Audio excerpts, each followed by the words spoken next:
long. their back, So like, and the reason it's the best sell is because fitness and strength is probably one of the few things left on the planet you can't buy. You can buy love. You can't. You can pretend. You can buy enough love for it to look like you have love. Yeah.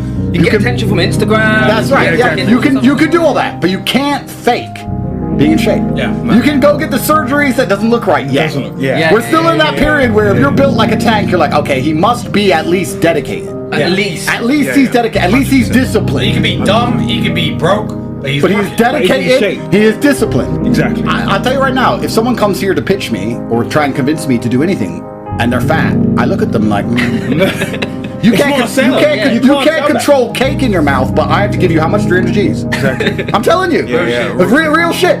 Let's think about our brands and all of us online. If I was out of shape saying the same things I'm saying, would anyone listen? No chance. They wouldn't. Bro. They look and go, Tate's 38 and he still looks like a f***ing tank, and he can't. He says he works hard. He must work hard. He must do it. And I mean, obviously, I'm not saying that a guy with muscles will never snake you, but it shows they respect themselves. And if they respect themselves, they probably have respect to a degree on their name, and they don't want to be known as a complete scammer because they have some self-respect and they're dedicated and they can show they're dedicated and they can apply themselves. You add all these things together, it's simply easier to trust a guy who's in shape than a fat. And you're right. It's just easier to trust them. It's not trying to say they won't snake you, but it's a very good first step. And if you can sell, you can do anything. Like the number of business ideas I get sent my way, people go, I have this fantastic product. I have glasses. And you just have to sell it. And I'm like, that's all the work. You want to be 50-50 because you can provide me glasses and I sell it. But what's a better position to be in? Me being able to sell glasses and not having glasses, so I have to go find some, or you having a fuckload of glasses nobody wants. So now I can sell glasses. I don't need you because there's a million glasses and there's one guy who can sell them. I can find glasses. Cut them in one. But you can't find a man who can make people want the glasses. And as a man, you're going through life trying to sell yourself to everybody. You have to sell yourself to people you want to do business with. Everything's a sell. You have to sell yourself to the man you want to fight. He has to believe that you're not afraid and that you're capable. It's a sell. Everything's a sell. You have to come. Like Usyk's superpower is that he pretends he's crazy. He ain't crazy, but you're trying to intimidate a man who's like, he's lost his mind. I am fear. He deliberately likes to look nuts. That's his sell. So you have to have a sell in life. And then you talk about how do you have a reputable brand. Well, that's why you go to the gym and get big and strong. That's why you have a nice car. That's why you wear bling, whatever it is, so that people go, okay, he knows something about something. So when he's telling me something about something, maybe he knows something. That's right. So life is a salesman. You're right. It's amazing how often people go through life not understanding that everything is a perma-sell. And when you sell something, we can analyze those people who tried to make me buy the glass. When you sell something to somebody, you have to offer value in exchange for their value. A lot of people don't offer value, which is why the begging doesn't work. Give me this, I'm a nobody with nothing to give you. Well, how does that work? How does that function? Yeah. How do you get a woman to like you? If you like me, you get all these things. Yeah, life's a value exchange. Yeah, you have to sell yourself with everybody all the time. That's what you should do. In fact, you'll notice this because the best salesman I ever knew, and I'm from a different generation, I'm old, but like salesmen, like Windows salesmen or salesmen, phone salesmen used to call people up.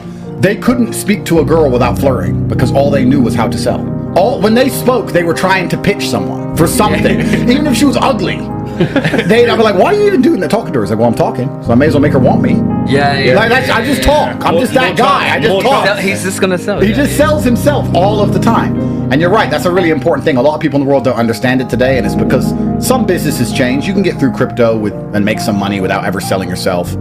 But if you want to sell a project, you have to make people believe in it.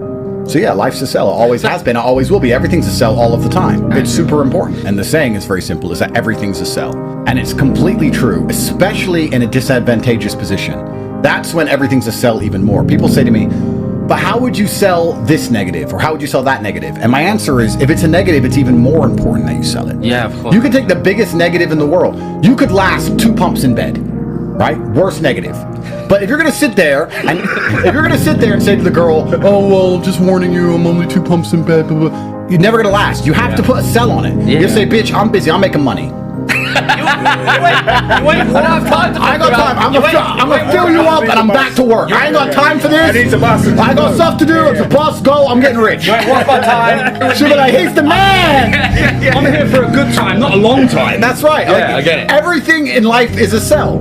And we made it very clear all the advantages of those things. You have to put a sell on everything all of the time. If you have a girlfriend and you lose all your money and you say to your girlfriend, I'm broke now, she's going to leave. You say, look, something fantastic's happened. I put all this money into all these projects. They haven't paid off yet. Now we're going to have to live Spartan for a little while, but this is important because when it pulls off, we're going to appreciate how rich we became. Because now we're going to live Spartan for a couple years, then we're going to be rich. Put a sell on it. You lost all your money on a meme coin. It doesn't matter. You gotta put a sell on it. But that people don't do that. They just sit there and go, I lost everything. Feel sorry for me. Feel sorry for me is and then she ends up Tristan. And it's gonna get harder and harder for anyone out there who's not prepared to compete. Because it's a competition. Everything in life, every single day as a man is a competition. Why am I still working all day, every day? Because I want to win all of the time. And even more importantly than win, I want everyone else to lose. It's having a brotherhood and people around you who are going to constantly push you and remind you of the fact that no matter how rich you think you are, you're not the richest.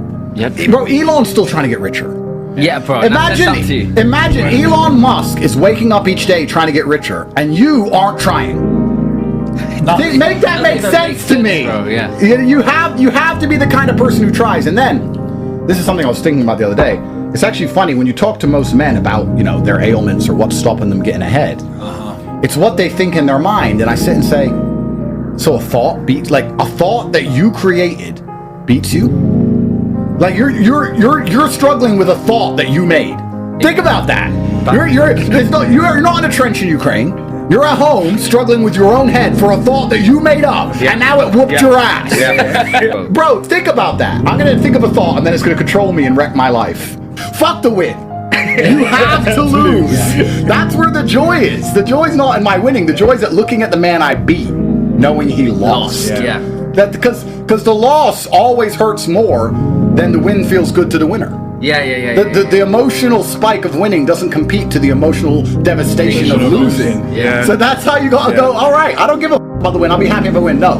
He has to lose in front of his wife, his kids, everyone who cares. Everybody who believed in him has to watch him lose. Because I did it. And that's the joy of it. And that's why people like Elon, that's why all the winners of the world are still trying to get rich. It's funny, a lot of people go through life not viewing it as a competition, whereas that's how I view life all of the time. It is. If I drive down the street, I'm looking around, there better not be a car sexier than mine. I better have the baddest whip. I better have the baddest bitch and the baddest whip. Otherwise I get mad. You gotta buy that one. Yeah, if something comes up next to me, I'm like, that maybe some people might think that one's as good as, not even better. As good as. Nah, carbon fiber everything, gold plate mine. I have to do something because everything is a permanent competition all of the time. That's the masculine realm. It always has been endless competition. That's all it's ever gonna be. If you're competing with every other man on earth and you're the kind of person who only acts when they're motivated, you're gonna always permanently lose against the men who act when they're not motivated because they're gonna act more often than you. Yeah. So it's like as soon as you say I'm the kind of person who needs motivation, what you're saying is I'm a loser. Yeah. And I've lost. It's like when you don't want to train, when you don't feel like training. That's when you have to train. Anyway. That's when you have to train. That's right. And it's compounding interest. If you have a guy who goes to the gym and tries 70% every day, as opposed to a guy who goes gym and tries 100% when he feels like it, the 70% guy's in shape. The 50% guy's in shape.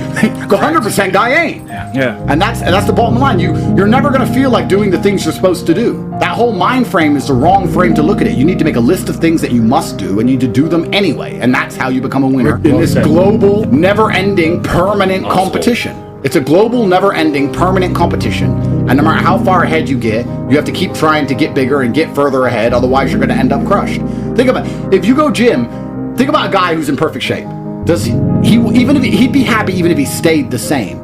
But he goes to the gym trying to get bigger. Yeah. To stay the same, he's trying to get bigger. Yeah. I'm training my ass off. I'm happy how I look. I just don't want to lose it. Yeah. And I'm still trying to get stronger. Yeah. You have to be like that with absolutely everything you do because the world's permanently moving and stars are tearing through space and the earth is spinning and you're either going up or down. There is no still. You're either going up or you're going down in all things. There's no such thing as still. So I have very little sympathy for people who are sad because truthfully the truth of it is if you're working as hard as you should be, you ain't got time to even think of it. I ain't got time to notice I'm working. I got shit to do. How much money did we make this year? 100 million. By the time I finish my work, I'm tired now and I have to recharge for the next day. You have time to sit around thinking about being sad, and that means you're not. Have you done your training? Obviously not enough, because you have plenty of time in the day to sit around talking about this bitch who don't want you anymore. Like, well, like what else? You should be too busy for that. You can outpace negative thoughts by simply just working like an animal. Yeah. You can outpace them by just working like an animal. You won't feel sad if you start training 3 times a day. But it's super important. The better you become as a person, the better friends you have, and then the more accountable they hold you, and then the better you become as a person, and it's a positive spiral. There's so many negative spirals we talk about, people on the internet, where people say, oh, you know, I started gambling, started drinking, and my life just spiraled down. But your life can spiral up just the same if you start actually taking things seriously and doing your best. It's amazing how your life can spiral up. There'll be some people you have to leave behind. There'll be some people who you won't, and there'll be some people you meet along the way. But an upward spiral is just as real as a downward spiral. And people only talk about the downward one because the downward one doesn't require discipline. The downward one is just acting on whims and trying to be happy. The fastest way to end up in a downward spiral is to wake up as a man and say, what will make me happy today?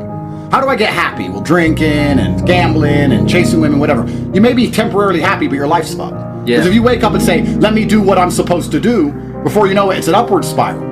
Fuck the happiness. The happiness is for the girls. Happiness is for children. Happy. You make other people happy as a man. That's the happiness is for everyone else.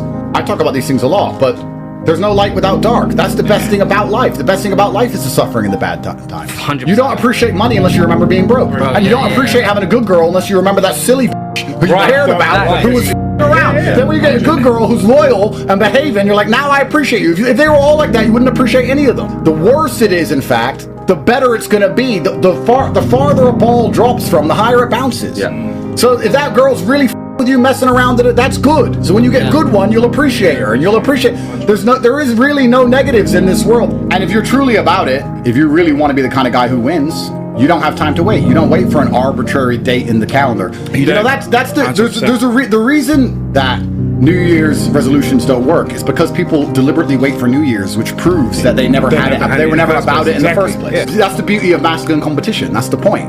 If I, even as hard as I train, if I lived alone with a chick, I wouldn't train like I do training with all you guys. All you guys are here training every day, so I have to train every day. But no, that's the beauty of it. So these people, when I was saying that motivation is actually an annoyance, not only when people ask me for it, but even the idea of me being motivated myself, I've removed beyond that frame. Because if you focus on something, it becomes real. If you start waking up saying, I'm not motivated today, then you're going to wait for the days you're motivated. Forget the idea of motivation. Forget it. It doesn't exist. It's not real.